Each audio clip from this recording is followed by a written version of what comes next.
Y al respecto de este tema, me da mucho gusto recibir aquí en el estudio al doctor José Salvador Aburto Morales. Él es director general del Centro Nacional de Trasplantes de la Secretaría de Salud. Y para hablarnos de la donación de órganos, es muy importante tener una conciencia generalizada muy grande. Buenas tardes, doctor, y bienvenido. Muchas gracias, doctor Estegel. Gracias por la invitación y gracias por compartirlo con todo el auditorio. Al contrario, muchas gracias por la invitación. Vamos a empezar con este tema de sensibilizar a la población y a la gente para que conozca de qué manera se puede acercar y además cómo puede ser un donador de órganos. Este pin que estamos mostrando, el doctor y yo, hace alusión y representa que si yo lo porto, por ejemplo, en este caso, soy donador universal de órganos y que además yo doy mi visto bueno para que se donen mis órganos en caso de que yo fallezca. ¿Es así? Perfecto, es un trámite muy sencillo. Es hacer conciencia qué quiero hacer con mi cuerpo cuando yo fallezca.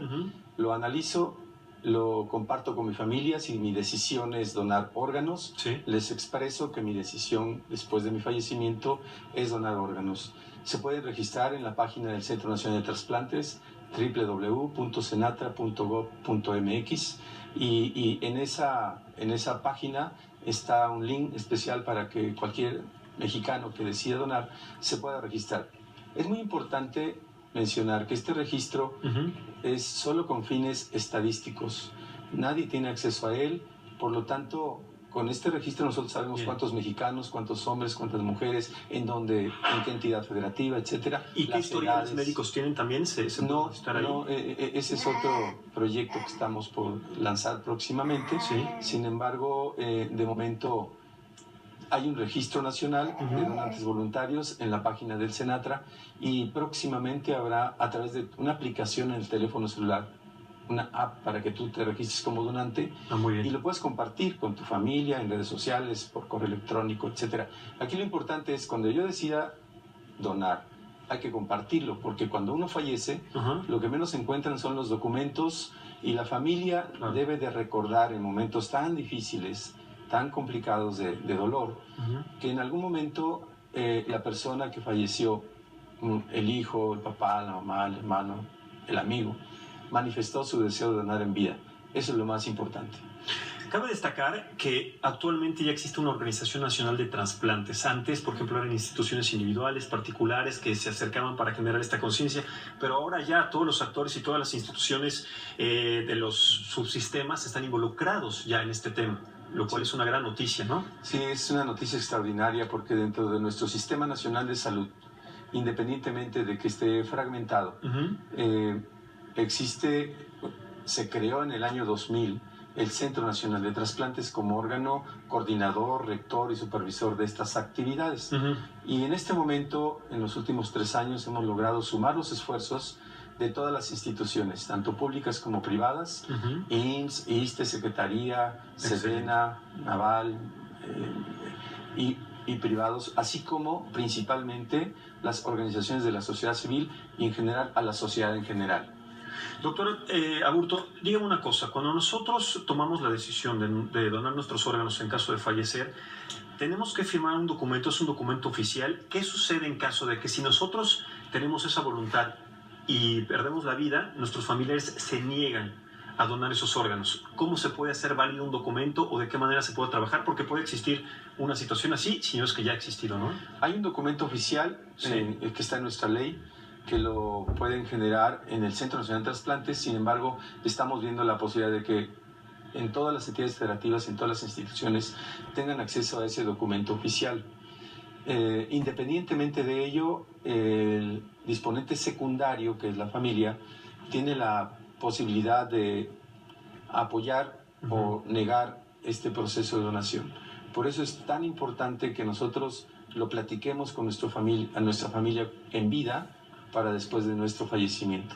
Así, la familia como disponente secundario o como consentimiento tácito, ellos deben de apoyar mi decisión que yo llevé a efecto cuando tenía vida.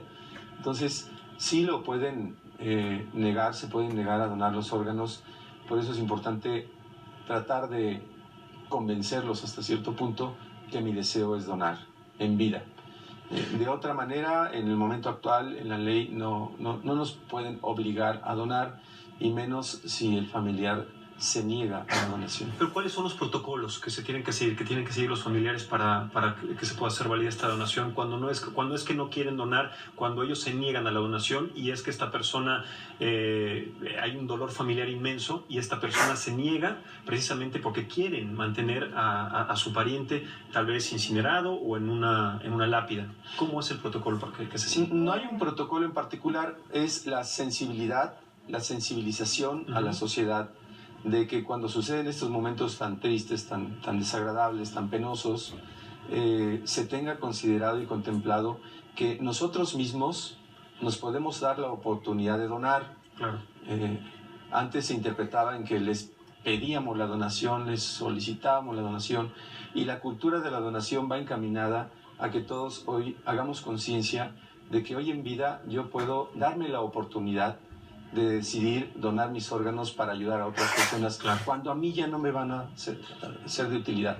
Por lo tanto... Por eso es un acto de voluntad, de bondad y además altruista completamente gratis, ¿no? Es un acto de amor, el más sensible de todos. Así es. Y que en este se suma no solo la persona que manifiesta su deseo de donar. Es una decisión personal, pero compartida con la familia, para cuando esto suceda, nadie se niegue, se interponga o interfiera con un acto consumado que yo en vida manifesté mi deseo de donar. Es correcto. Doctor Aburto, déjeme tocar un tema que tiene también importancia, no va directamente ligado, pero también sucede en todo el mundo. La situación de la prevención, sobre todo con el tráfico ilegal de órganos, que sucede no en nuestro país, sino es una situación global. ¿Cómo se puede prevenir también a la población, a la sociedad, para que se eviten estas situaciones? Muy buen punto que acabas de tocar. Es un tema global. Esto se ha tratado ya en reuniones internacionales donde hemos asistido representando a México, dentro del cual se establecen mecanismos específicos. El primero es que en nuestra Ley General de Salud, en nuestra ley, en nuestro reglamento, está prohibido el comercio, el tráfico de órganos, el turismo del trasplante y la trata de personas con fines de... Por lo tanto, todos los mexicanos debemos saber que en México eso está prohibido.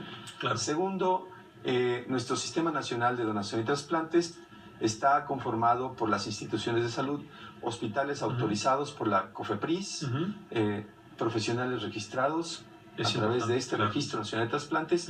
No en cualquier hospital se puede tomar un órgano o un tejido si no está autorizado por la Secretaría de Salud Federal. No en cualquier hospital o clínica se puede hacer una procuración de órganos, y tampoco se puede hacer un trasplante si no tienen esta licencia sanitaria.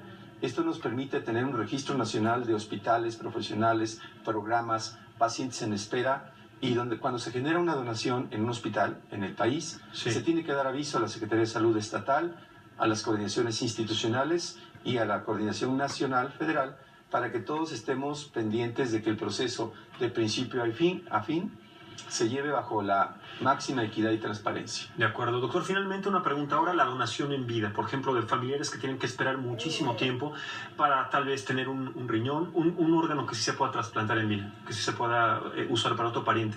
¿Cuáles son las medidas precautorias o cuáles son las recomendaciones médicas que ustedes dan para que esto se haga de manera prudente, pero sobre todo con esa sensatez de no afectar también a la parte donadora? Bueno, es un tema también muy amplio, muy importante, porque aquí tendríamos que hablar de medicina preventiva. Sí. Si hay antecedentes familiares de diabetes, hipertensión e insuficiencia renal, tendríamos que empezarnos a checar nosotros y poder bajar de peso, controlar la presión y hacer estudios que permitan en determinado momento saber cómo está mi función renal, porque existe la posibilidad incluso de no llegar a diálisis. Si yo voy con mi médico especialista en la institución donde me atienden y veo que mi función renal se está deteriorando a tal grado que voy a requerir de un trasplante, puedo anticipadamente tomar medidas anticipadas, valga la redundancia, para evitar muchos procesos que es desgastante. Un paciente en diálisis no solo se desgasta él, se desgasta la familia, se desgasta la economía. Así es. Y finalmente hay pocas opciones, tienen una calidad de vida más o menos regular. Así es. Sin embargo, la única alternativa de recuperar una vida activa y productiva es a través del trasplante. Esa es la ventaja entre la medicina tradicional y la medicina de alta especialidad que ofrecen los trasplantes. Entonces, yo creo que es muy importante hacer conciencia de que hay enfermedades importantes que se tienen que prevenir, seguir en su momento determinado, atender. Hay muchos pacientes que les diagnostican insuficiencia renal y se resisten al diagnóstico y empiezan a buscar otras alternativas que pudiesen, quieren escuchar lo que ellos quieren escuchar, y finalmente regresan al hospital en condiciones muy complicadas, muy avanzada y con pocas probabilidades de ayudarles, incluso en situaciones críticas sin duda de vida.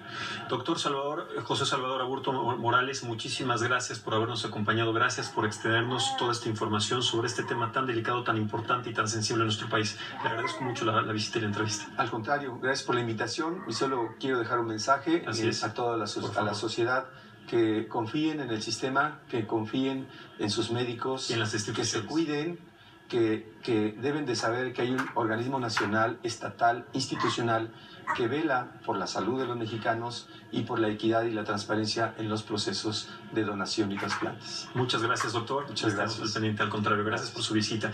Vamos a hacer una pequeña